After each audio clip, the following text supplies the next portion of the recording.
Uh, Not usually. We just introduce yourself. Like we'll introduce you on the show Uh-huh. when we go in and record. Like we'll introduce you then. But Okay. when it cuts, it'll cut from us talking about you to you introducing yourself and then it going into your story. Okay. So whenever you're ready, I'll mute myself and you just introduce yourself however you want. Uh, Okay. Take it away. Okay.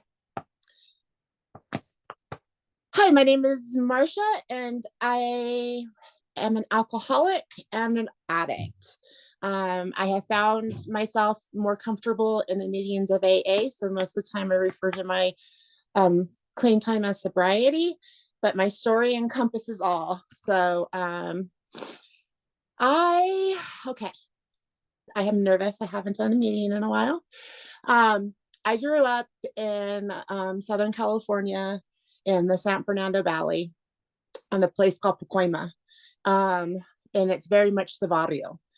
I was raised by a divorced family. My mom and dad were divorced by the time that I was 3, and I had a little sister that lived with me, and I had an older sister who lived with our grandparents, my mother's parents. My dad was a biker, and a biker in Navajo is pretty interesting. I was raised by a single father, and I had my grandparents very close. My grandparents, one is been in America since before, when we were still colonies, and one was a migrant from Bulgaria. So I grew up with my grandparents very close. I actually probably consider my grandma like my mom, but I was raised with my dad. My dad was an alcoholic and an addict. My dad had a lot of his own demons that he fought to, and he got screwed over really, really bad um, by both my mom and a woman that he married very short term when he was in the military. Um, so he did his biker thing, but he had these 2 little girls, and we were white little girls in a very, not white neighborhood, and so he protected us. So like he disappeared to the garage. He was a mechanic. He was always greasy, and he would disappear to the garage. He'd come in, put us to bed, disappear to the garage again, right? This is pretty much how I grew up very young, but I was over at my grandparents. So we went to school next to my grandparents. So we would get dropped off there in the morning. We'd go to school and we would come back to my grandparents. So I had this very normal life at my grandparents. And then I would come home to my dad's, and we had um, we had we had our life. Honestly, it wasn't even until I was older that I realized that there was something different about it. It was just the way we were.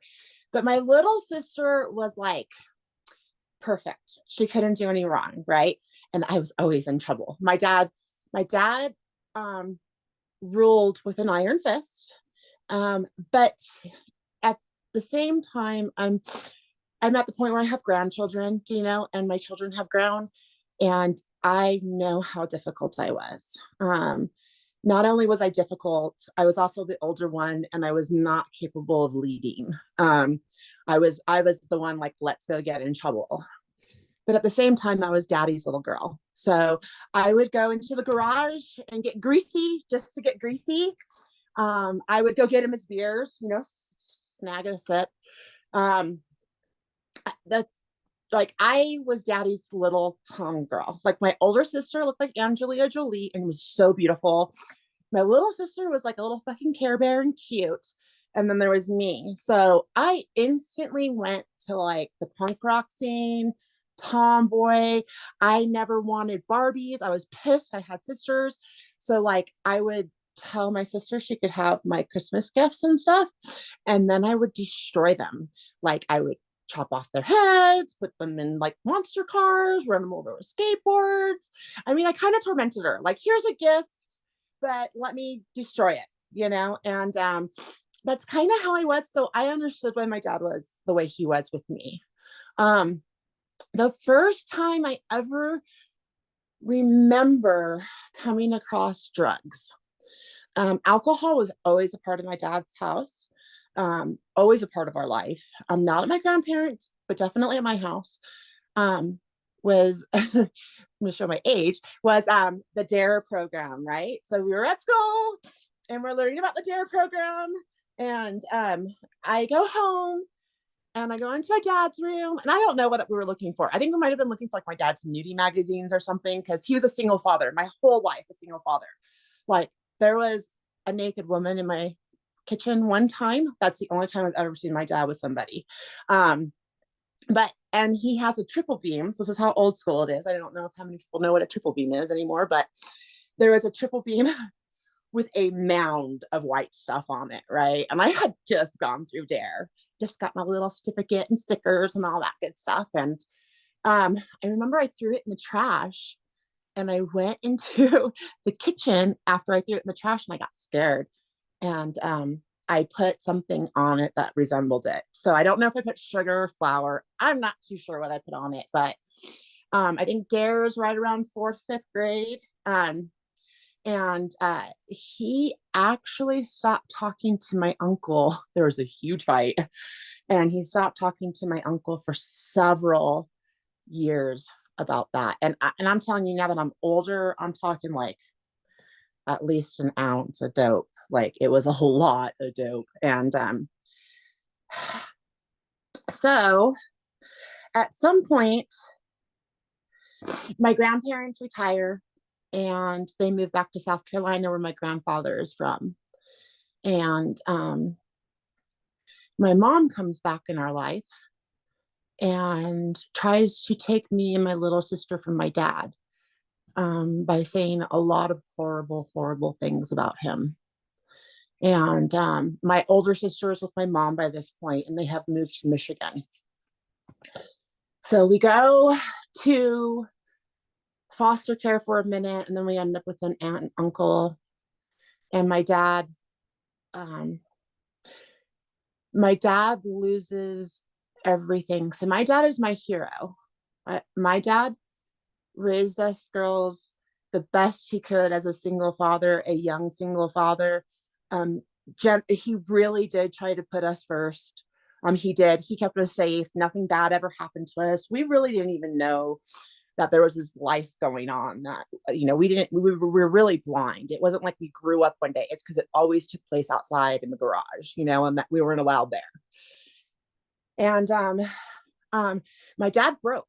My dad broke. He lost his job.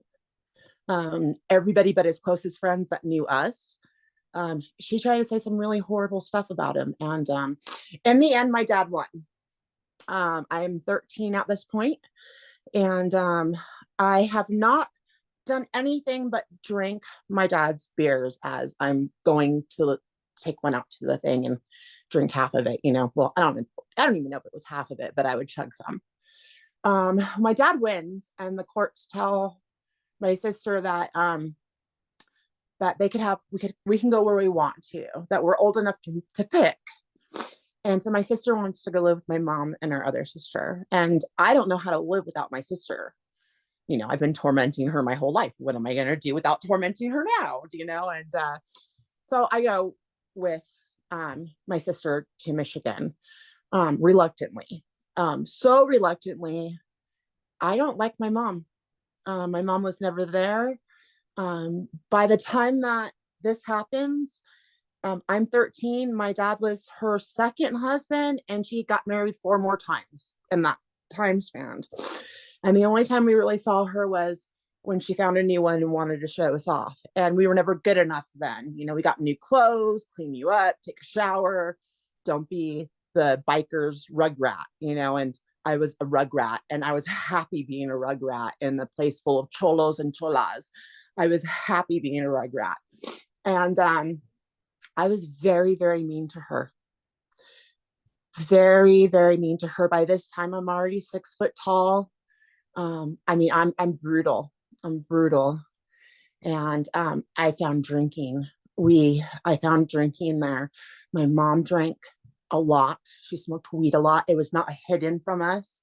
She didn't go to a garage. And so me and my sister started stealing her alcohol and going places. I had more freedom because remember, my dad, he wasn't going to let us out of his sight. So we were sheltered in a sense. And then all of a sudden, my mom's like, go free, just don't be my hair. Plus, I'm a really big dick. So she's like, just get the fuck out of the house. And I start drinking. And, it wasn't 6 months before she sent me back to California to be with my dad. Um, and I resented her for that. But at the same time, as an adult looking back, what else could she do? She has a lot of her own mental issues. My mom had been in psych wards, and my mom had a lot of issues that I wasn't aware of. I just felt abandoned by her. Um, and when I went back and I saw my dad was really into drugs then because he had lost everything.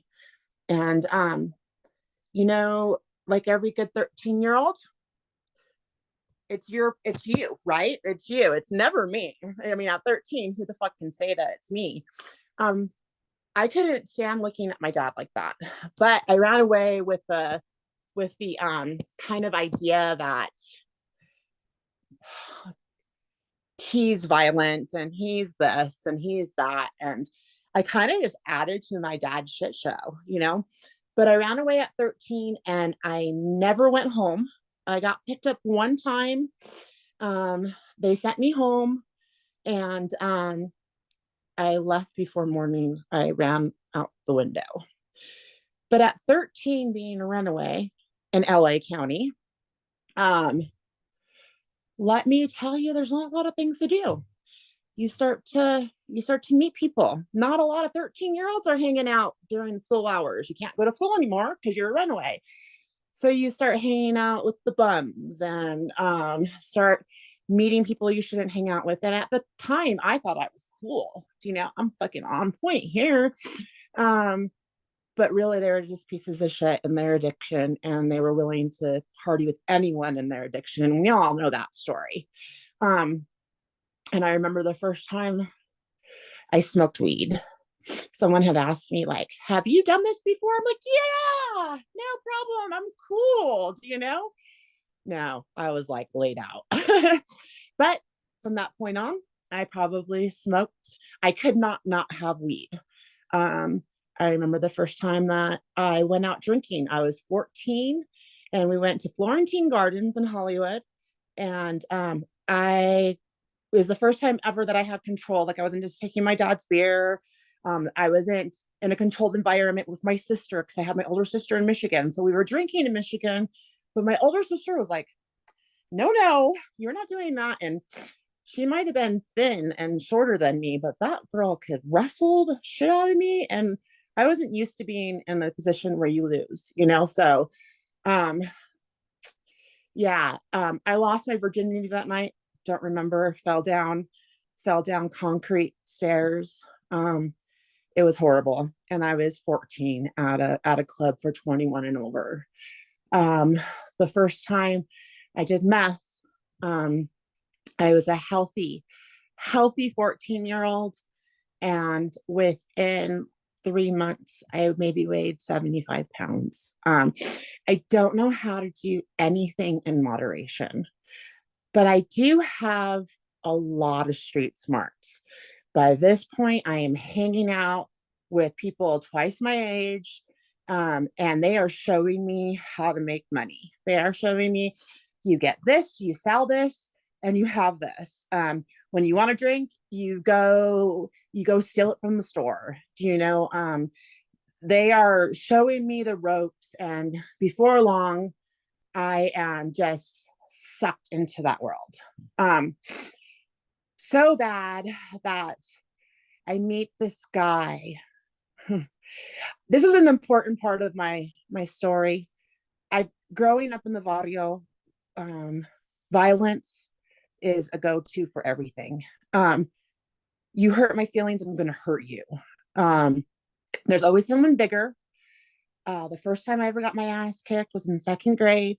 I pushed this boy and he busted his head open on the water fountain because we have them everywhere in California. It's hot. And his sisters from the junior high came over the next day. His name was Fernando. They came over from Pacoima Junior High and they kicked my ass at the handball court on the way home from school. And I get home and I'm messed up, right? And my dad's like, well, what happened? I'm like, I got my ass kicked. And he's like, did you fight back? Did you win? And I was like, no, look at me. What makes you think I won? And I got my ass whooped that night. And he said, you don't need to start it, but you will always fucking finish it. And where we grew up, there are two type of people. They're the type of people that ran home, like my little sister, or they're the type of people that would square up to anybody and anything. And I was the square up kind. Well, once my addiction, I mean, this like my mom sent me back from Michigan. So I'm already a violent, short tempered, unable to process emotions whatsoever person. And now I find drugs and alcohol, and it doesn't help. Doesn't help at all. And but I know I have a problem at this point. I know I have a problem. And I didn't think drinking or weed was a problem. But definitely meth's a problem, right? Like I'm doing acid, like we're going to like the Rocky Horror Picture Show. I am doing so much acid that I'm like dropping 5 or 6 tabs to equal one.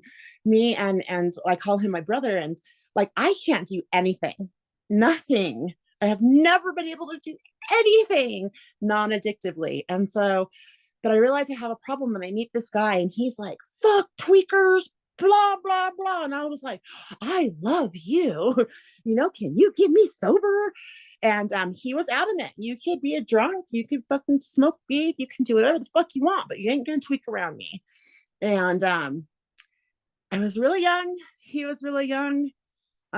He was a gigolo. I ended up staying with him on and off for a decade of my life. He slept with all of my friends. He is a severe alcoholic still to this day. I mean, I learned how to drink with this man.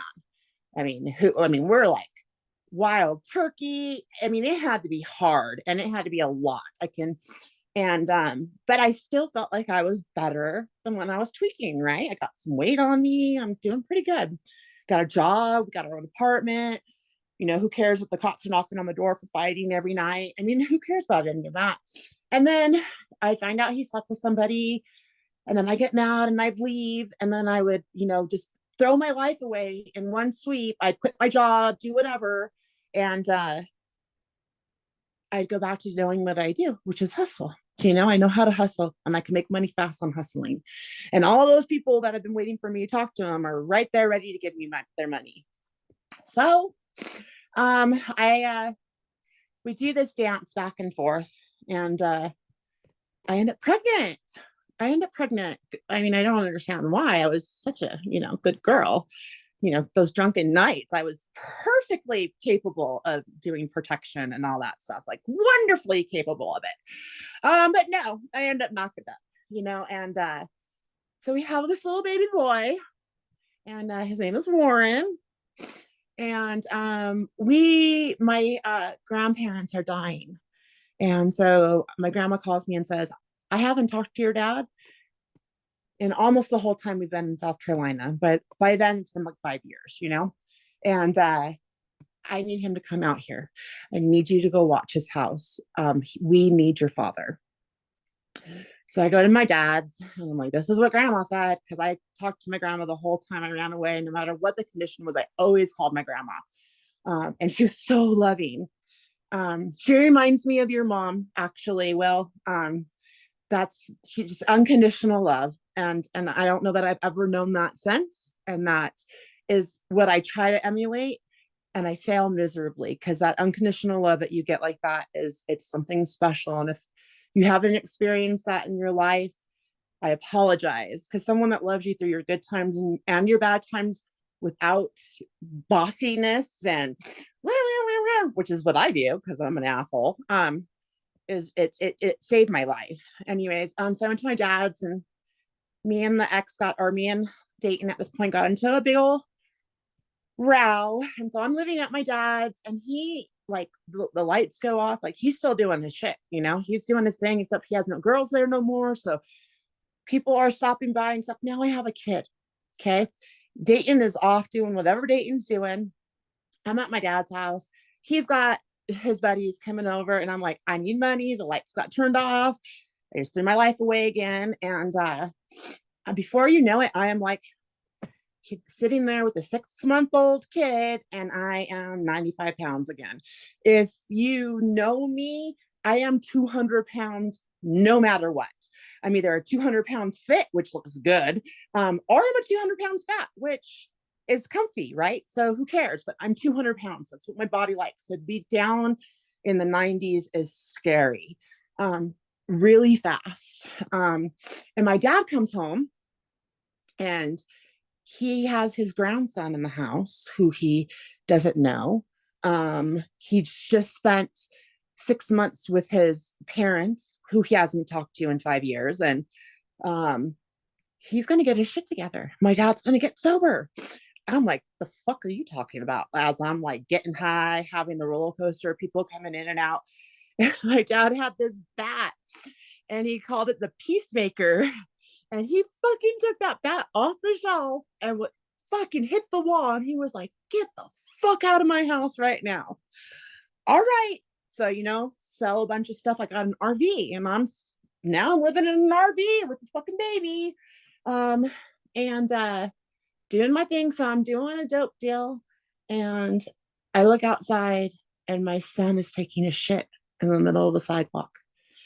And at that fucking moment, that's it. That moment is it. I call his dad, and I was like, I need help. Like, this is what just happened. Like, this is not okay. I don't know how I didn't see it before, but this is why, if you ever hear me say my son saved my life, my first son saved my life. Unfortunately for him, he lived through it, and he has to deal with the repercussions of it. And all I try to do is be the best example. But my son saved my life. And so I move out of LA, and I go to Temecula, because that is the answer.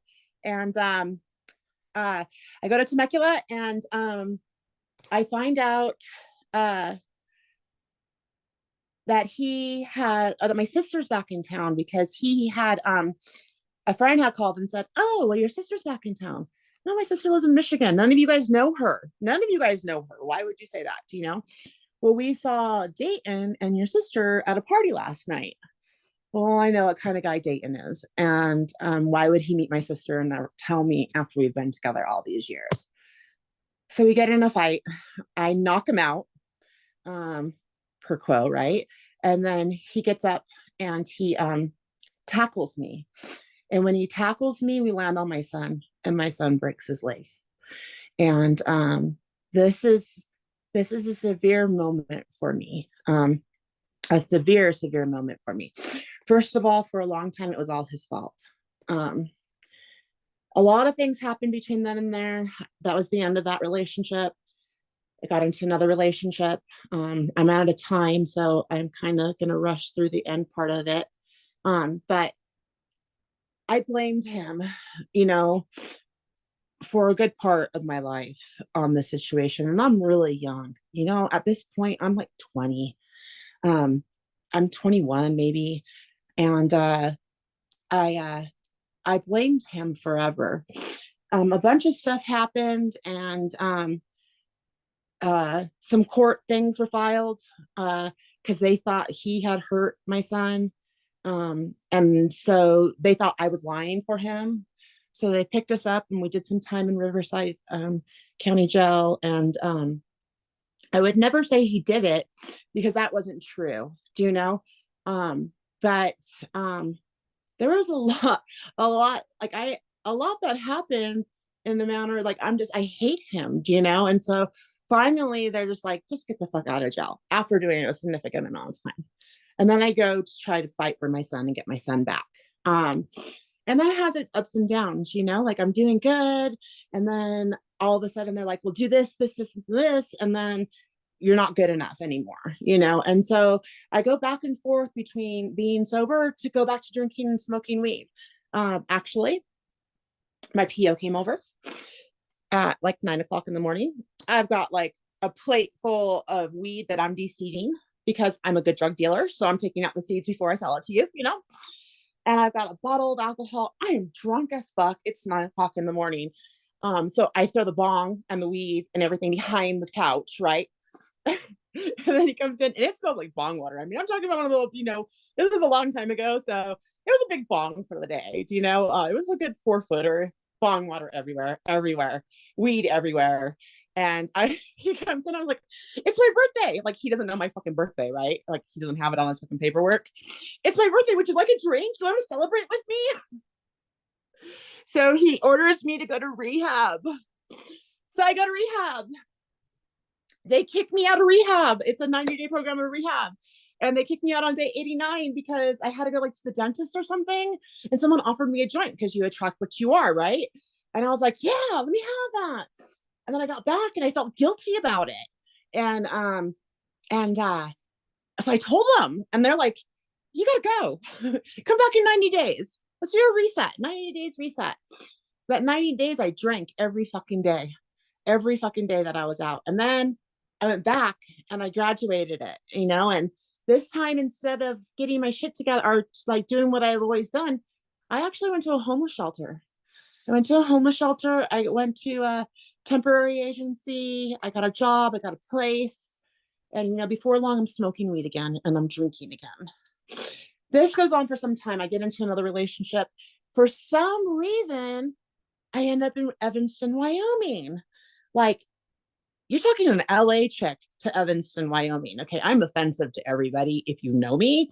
So now imagine like honky tonk fucking land and like LA chick. Like I'm button heads and I'm drinking, right? I am so thankful for this town because I couldn't get lost here.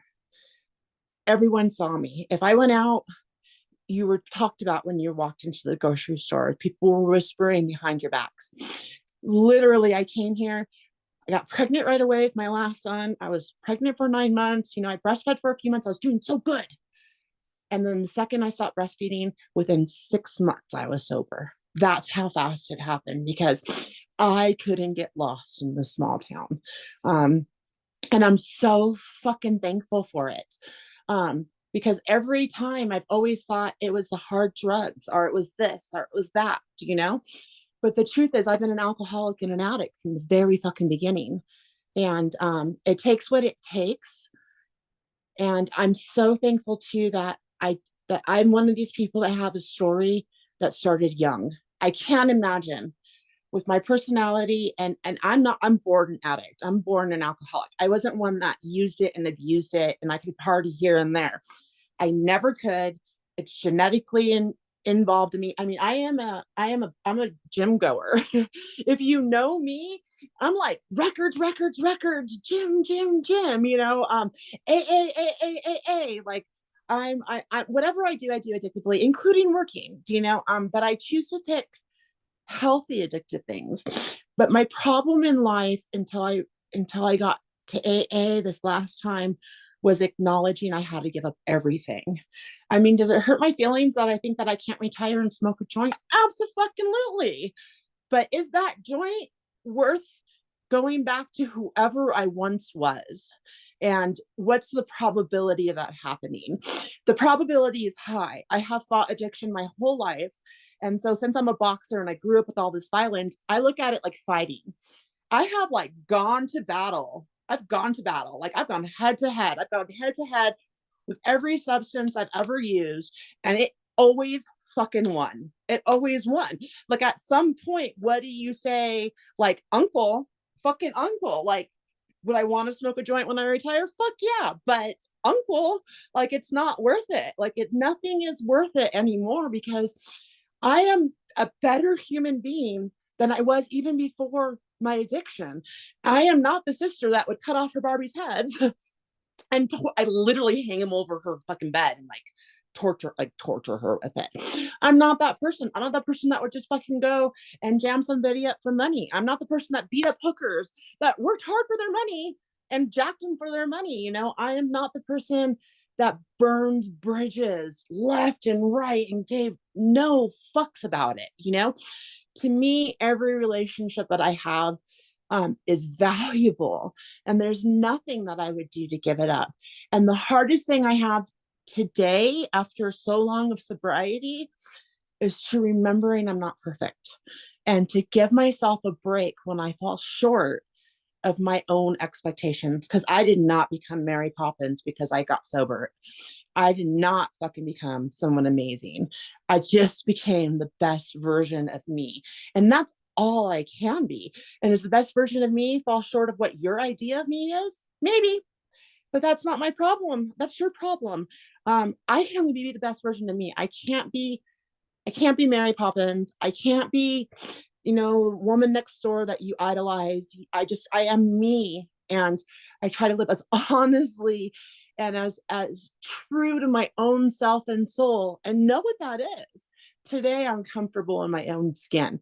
Today I am just so blessed. And I have none of this. I don't have a house. I don't have the kids. I don't have a husband. I don't have a job. The I have two very, very close friends, and I don't even have them. I have none of it if I'm not sober. I have none of it if I decide to give it up today. And so today I'm going to stay in the middle of the path. I'm going to keep doing what I've been doing for the last 15 years, and I'm going to stay sober today. And then tomorrow I'm going to pick up and I'm going to do the same exact thing. So that way I can guarantee that how much I've grown, how much God has blessed my life, and everything that I have earned and love about myself from AA that I get to keep. And if I lose the house today, that's okay. God will figure something out. If I lose the car, but it's the fact that I know I can, and I don't have to go deal drugs. I don't have to go get drunk. I don't have to compromise who I am today for any of it. I can still just be the best version of me, nobody else, just me for today. And with that, I will take another grateful 24. And thanks for letting me share.